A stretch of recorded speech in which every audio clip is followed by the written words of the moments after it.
ఈరోజు గోపురంలో సాంప్రదాయాలు చెప్పుకునే ముందుగా అర్చనలో మన ఇష్టదైవాన్ని స్మరించుకుందాం.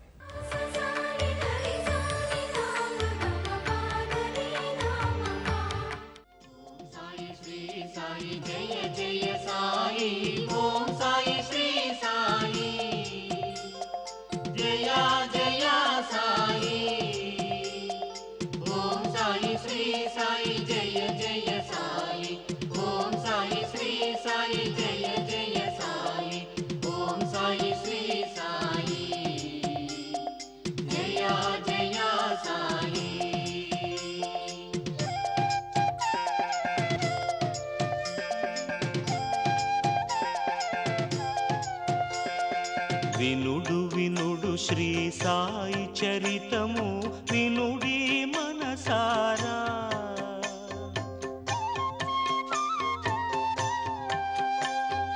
సాయి నామమును భక్తితో ఎదలు, సాయి నామమును భక్తితో ఎదలు నిలుపుము మనసారా, నిలుపుము మనసారా. श्री साई जय जय साई, ओम साई श्री साई जय जय साई, ओम साई श्री साई जय जय साई, ओम साई श्री साई जय जय साई, ओम साई श्री साई जय जय साई.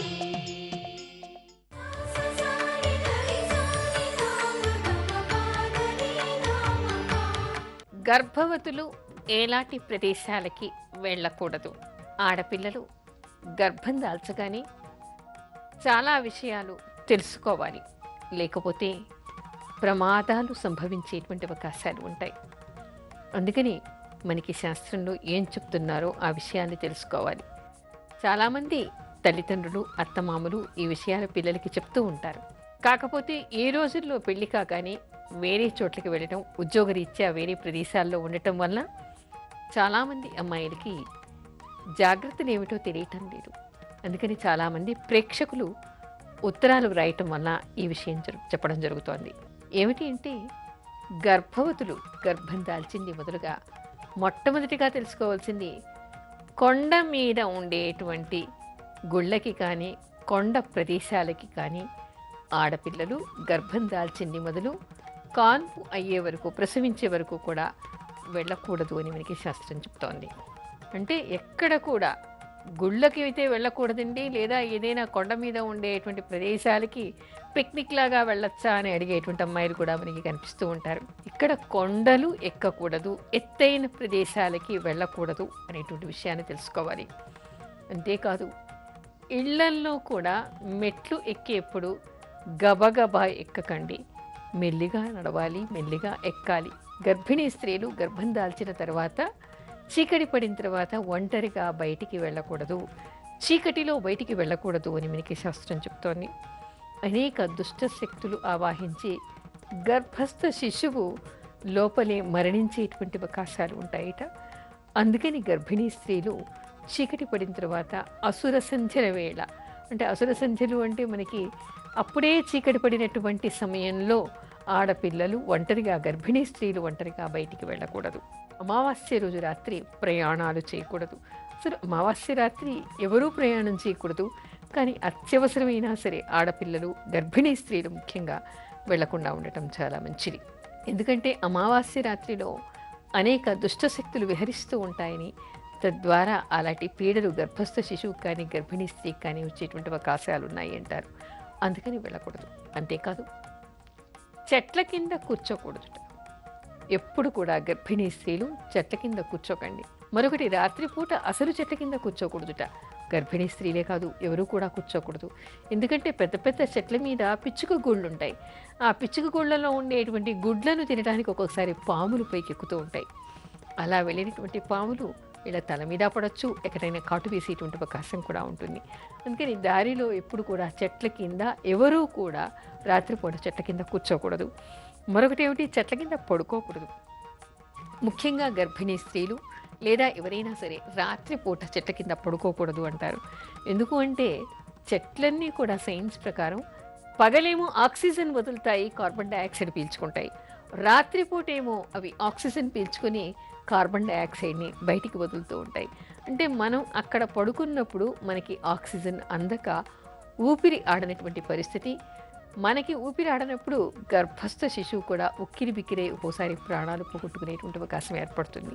అందుకని గర్భం వచ్చింది బదులు నేను నా కోసం బ్రతుకుతున్నారు అనేటువంటి మాటను మర్చిపోయి నా బిడ్డ కోసం బ్రతుకుతూ ఉన్నాను అనేటువంటి ఆలోచన తల్లి చెయ్యాలి. తినేటువంటి విషయాల్లో కానీ, మనం ఏదైనా వినేటువంటి విషయంలో కానీ, ఎక్కడికైనా వెళ్ళేటువంటి విషయంలో కూడా తగిన జాగ్రత్తలు తీసుకోవాలి. మరొక విషయం ఏమిటంటే, గర్భిణీ స్త్రీలు ప్రసవించే వరకు ఎక్కడైనా ఎవరైనా తమకి తెలిసిన వాళ్ళు చనిపోతే చావు దగ్గరికి వెళ్ళటం, శవం దగ్గరికి వెళ్ళటం, అందరూ ఏడుస్తూ ఉన్నప్పుడు అక్కడికి వెళ్ళటం మంచిది కాదు అనేటువంటి విషయాన్ని చెప్తారు. లేలేత నెలల్లో అయితే కడుపు అదరటం వలన గర్భస్రావం అయ్యేటువంటి అవకాశం ఉంటుంది. నెలలు నిండిన తర్వాత అయితే మానసికంగా సంక్షోభం అమ్మాయికి రావటం, తద్వారా బీపీ రేస్ అవ్వడం. ఆ బీపీ రేస్ అవుతున్నప్పుడు గర్భస్థ శిశువుకి ఏ అంగం పెరుగుతూ ఉంటుందో దానికి ఆక్సిజన్ అందగా ఆ అంగంలో వైకల్యం వచ్చేటువంటి అవకాశం ఉందని చెప్పేసి మనకి పరిశోధనలు చెప్తూ ఉన్నాయి. అందుకని గర్భిణీ స్త్రీలు తమ ఇంట్లో సొంతంగా అత్తగారో తల్లి తండ్రి ఇలాంటి వాళ్ళు అయితే తప్ప అది తప్పదు. కాబట్టి ఆ సందర్భంలో తప్ప ఇతరులు ఎవరినైనా కూడా తెలిసిన వాళ్ళు కానీ, చుట్టాలు కానీ, స్నేహితులు కానీ, ఇరుగు పొరుగు కానీ ఎవరైనా పోయారు అంటే తగుదునమ్మా అని చెప్పేసి గర్భిణీ స్త్రీలు అక్కడికి పరిగెత్తించడానికి వెళ్ళకూడదు అని మనకి చెప్తారు పెద్దవాళ్ళు. ఎందుకు అంటే అక్కడ ఉండేటువంటి విషయాల్ని చూడడం వలన వీళ్ళకి గర్భస్థ శిశువుకి కానీ వీళ్ళకి కానీ అనేక అనారోగ్య సమస్యలు వచ్చేటువంటి అవకాశం ఉంటుంది. అందుకని తగిన జాగ్రత్తలు తీసుకోవాలి. ఎప్పుడు కూడా వర్షంలో ఒంటరిగా వెళ్ళటం కానీ, రాత్రిపూట ఒంటరిగా వెళ్ళటం కానీ, చావు దగ్గరికి ఒంటరిగా వెళ్ళటం కానీ, రాత్రిపూట చీకట్లో ఒంటరిగా ప్రయాణం చేయటం కానీ ఇలాంటివేవి కూడా గర్భిణీ స్త్రీలు చేయకూడదు అంటారు. కొండ మీదకి ఎక్కకూడదు అనడానికి కూడా కారణాలు ఏమిటంటే, మనం మామూలు వాళ్ళమే కొండపైకి వెళ్తూ ఉన్నప్పుడు ఆయాసంతో ఇసురు ఉంటూ వెళుతూ ఉంటాం, ఆక్సిజన్ సరిగా అందదు. అలాంటప్పుడు గర్భిణీ స్త్రీలు వెళుతున్నప్పుడు కూడా ఏమిటంటే వీళ్ళకి ఊపిరి పీల్చుకోవడం కష్టం అవుతుంది. అదేవిధంగా వీళ్ళకి ఊపిరి పీల్చుకోవడం కష్టమైనప్పుడు లోపల ఉన్నటువంటి గర్భస్థ శిశువు కూడా ఆక్సిజన్ అందడం కష్టం అవుతుంది. అందుకని గర్భిణీ స్త్రీలు ఎప్పుడు కూడా తగిన జాగ్రత్తలు తీసుకోవాలి. నేను నా బిడ్డ కోసం బ్రతుకుతున్నాను అని తన బిడ్డ కోసం, తన బిడ్డ ఆరోగ్యం కోసం ఎప్పుడెప్పుడు ఎలాంటి పదార్థాలు తినాలి, ఏవి తినకూడదు, ఎక్కడికి వెళ్ళాలి, ఎక్కడికి వెళ్ళకూడదు, ఏవి చూడాలి, ఏవి చూడకూడదు, ఏవి వినాలి, ఏవి వినకూడదు అనేటువంటి విషయాలు తెలుసుకుని జాగ్రత్త వహిస్తే తప్పనిసరిగా సత్సంతానానికి వాళ్ళు జన్మనిచ్చిన వాళ్ళు అవుతారు. లేకపోతే దీని దుష్ప్రభావం పుట్టబోయేటువంటి బిడ్డ మీద కూడా ఉంటుంది అని మనకి శాస్త్రం చెప్తోంది. అదేవిధంగా వైద్యశాస్త్రం కూడా చెప్తోంది. అందుకని గర్భిణీ స్త్రీలు అనేక జాగ్రత్తలు తీసుకోవాలి.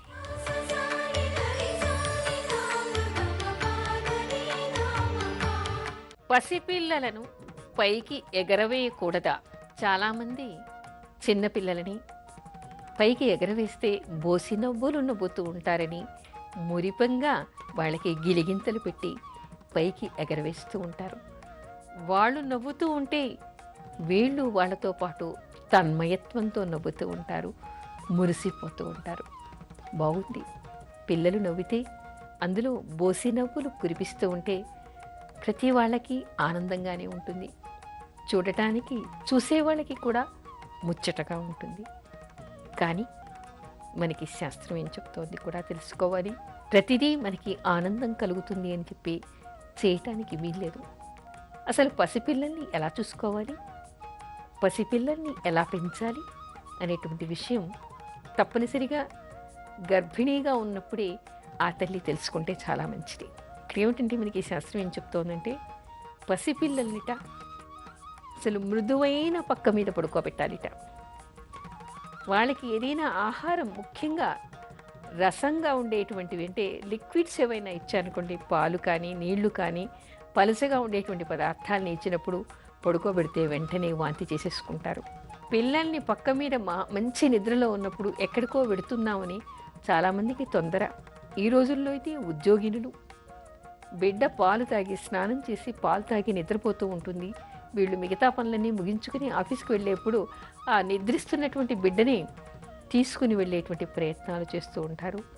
నిద్రించేటువంటి బిడ్డని ఎప్పుడు కూడా లేపకూడదుట. అలా ఉలిక్కిపాటున లేవటం వలన వాళ్ళకి ఒక్కొక్కసారి ఆక్సిజన్ అందక పిల్లలు మరణించేటువంటి అవకాశం కూడా ఉంటుందిట. అది పక్కన పెడితే శాస్త్రం మనకి ఏం చెప్తోంది, చిన్న పిల్లల్ని పైకి ఎగరవేయకండి. ఎగరవేయటం వల్ల అనేక ప్రమాదాలు ఉన్నాయి.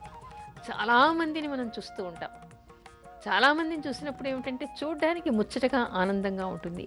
సినిమాల్లో కనిపిస్తూ ఉంటుంది, టీవీ సీరియల్స్లో కనిపిస్తూ ఉంటుంది. మనకి చుట్టుపక్కల చాలామంది అంటే తెలిసి తెలియక చేస్తూ ఉంటారు, ఆనందం కోసం చేస్తూ ఉంటారు. పిల్లల్ని గిలిగింతలు పెట్టి ఎగిరి ఎగిరి పైకి పడేసి వాళ్ళని మళ్ళీ చేతితో పట్టుకుంటూ ఉంటారు. ఆ పిల్లలు కూడా నవ్వుతూ ఉంటారు, చూసిన వాళ్ళందరూ నవ్వుతూ ఉంటారు, ముచ్చట పడుతూ ఉంటారు. కానీ దానివల్ల వచ్చేటువంటి ప్రమాదం ఏమిటి, జరిగిన సంఘటనలు కూడా తెలుసుకోవాలి. పైకి ఎగరవేసినప్పుడు ఒక్కొక్కసారి పిల్లలకి గుక్కపట్టి నవ్వేస్తుంటారు, గుక్కపట్టి ఏడ్చినట్టుగానే ఊపిరి అనందనట్టుగా నవ్వేస్తూ ఉంటారు. నవ్వి పైకి ఎగిరినప్పుడు ఒక్కోసారి ఊపిరి ఆగిపోతుంది, ఆక్సిజన్ వాళ్ళకి అందదు, అది చిన్ని ప్రాణం. అందుకని అలాంటి ప్రమాదాలకి గురి చేయొద్దు. మరొకసారి అవుతుందంటే చేతితో పట్టుకుందాం అనుకుంటారు, కానీ చెయ్యి జారి కింద పడిపోయేటువంటి అవకాశం, తల పగిలిపోయేటువంటి అవకాశం, దెబ్బలు తాకేటువంటి అవకాశం, ఫ్రాక్చర్లు అయ్యేటువంటి అవకాశం ఉంటుంది. అందుకని పిల్లల్ని ఎప్పుడు కూడా పైకి ఎగరవేయొద్దు అని శాస్త్రం చెప్తోంది. అంతేకాదు, మరీ పసుగుడ్డుగా ఉండేటువంటి పిల్లల్ని అలా పైకి ఎగిరేస్తేట వాళ్ళు మరుగుజ్జులుగా తయారయ్యేటువంటి అవకాశం ఉందిట. అందుకని ఇలాంటి జాగ్రత్తలన్నీ పసిపిల్లల్ని పెంచేటువంటి వాళ్ళు నేర్చుకోవాలి, తెలుసుకోవాలి. పొరపాటున కూడా పిల్లల్ని బూచాడొస్తున్నానని భయపెట్టడం కానీ, నిద్రలో అధాట్టుగా లేపడం కానీ చేయకూడదు. మెత్తని పక్క మీద పడుకోబెట్టాలి. తర్వాత ద్రవ పదార్థాలు ఇచ్చినప్పుడు వాళ్ళని వెంటనే పడుకోబెట్టకూడదు, వాంతి చేసుకునేటువంటి అవకాశాలు ఉంటాయి. పైకి పిల్లల్ని ఎప్పుడు కూడా ఎగరవేయకూడదు అనేటువంటి విషయాలు, ఇవి సున్నితమైనటువంటి చిన్ని చిన్ని విషయాలు అయినా కూడా అవి గమనించకుండా మనం ప్రవర్తించడం వల్ల పిల్లలకి ప్రమాదాలు సంభవించేటువంటి అవకాశం ఉందనేటువంటి విషయాన్ని అందరూ తెలుసుకోవాలి.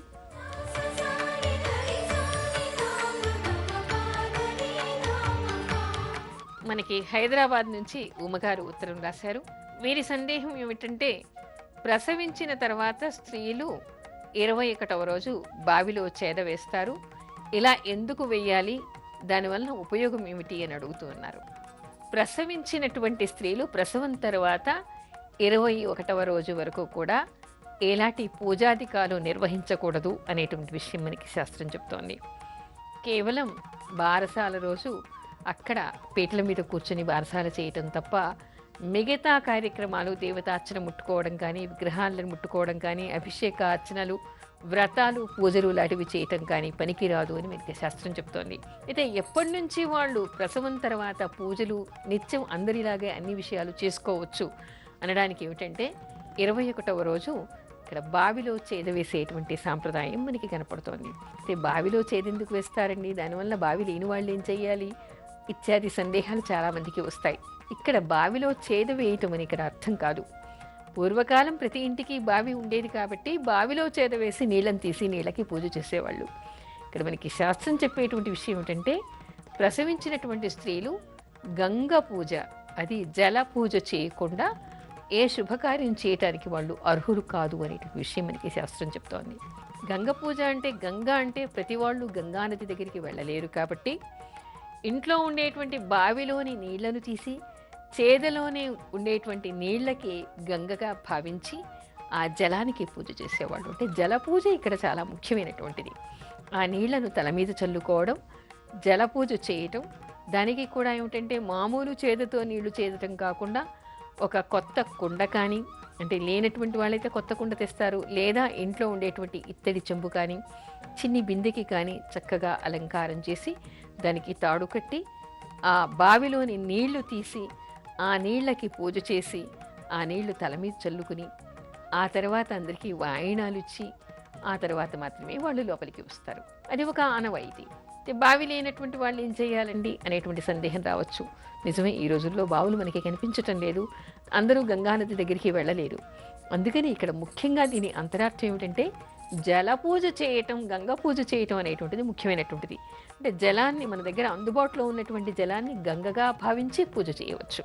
అందుకని ఒక తొట్టిలో కానీ, ఒక పాత్రలో కానీ, ఒక చేతిలో కానీ దేన్నైనా పరిశుభ్రమైన దానిలో పరిశుభ్రమైనటువంటి జలాన్ని తీసుకుని దానికి గంగా మామూలుగా కలశ స్థాపన చేసినప్పుడు ఏ విధంగా మనం గంగే చేయమున గోదావరి అనేటువంటి శ్లోకాన్ని చదువుకుంటామో ఆ విధంగా గంగను ఆవాహన చేసి ఆ గంగకి పూజ చేసి ఆ తర్వాత వాళ్ళు బావి దగ్గర చేసేటువంటి కార్యక్రమాన్ని వాళ్ళ ఆనవాయితీ ప్రకారం వాళ్ళు చేసుకుంటే వాళ్ళకి అందుబాటులో ఉండేటువంటి పాత్రలో కానీ పరిశుభ్రమైనటువంటి బకెట్లో కానీ పరిశుభ్రమైనటువంటి నీళ్ళని తీసుకొని గంగే చయమున గోదావరి నర్మదా సింధు కావేరి జలేస్మిన్ సన్నిధిం కురు అనేటువంటి శ్లోకాన్ని చెప్పుకుని అక్కడ జలానికి పూజ చేసి గంగగా భావించి ఆ జలానికి పూజ చేసి వాళ్ళ వంశాచారంగా లేదా వాళ్ళకు ఉండేటువంటి ఆనవాయితీ ప్రకారం వాళ్ళు ఆ రోజు ఎలాంటి పద్ధతులు నిర్వహిస్తారో అలాంటి పద్ధతుల్ని నిర్వహించవచ్చు.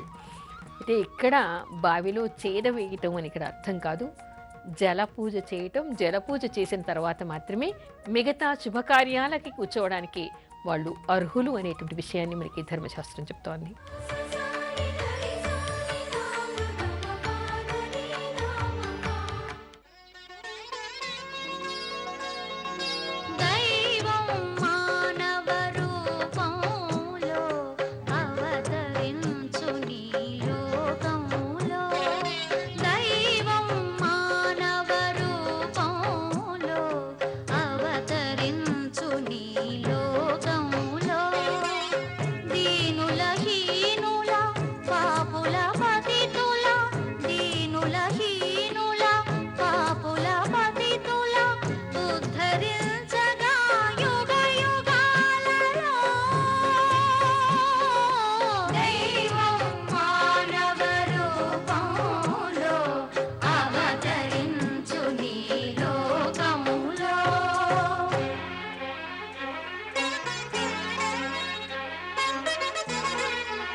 గోపురంపై మీ అమూల్యమైన సలహాలు మాకు తెలపండి. మా చిరునామా Gopuram care of Zee Telugu, post box number 102, Khairatabad, Hyderabad 5,04,000.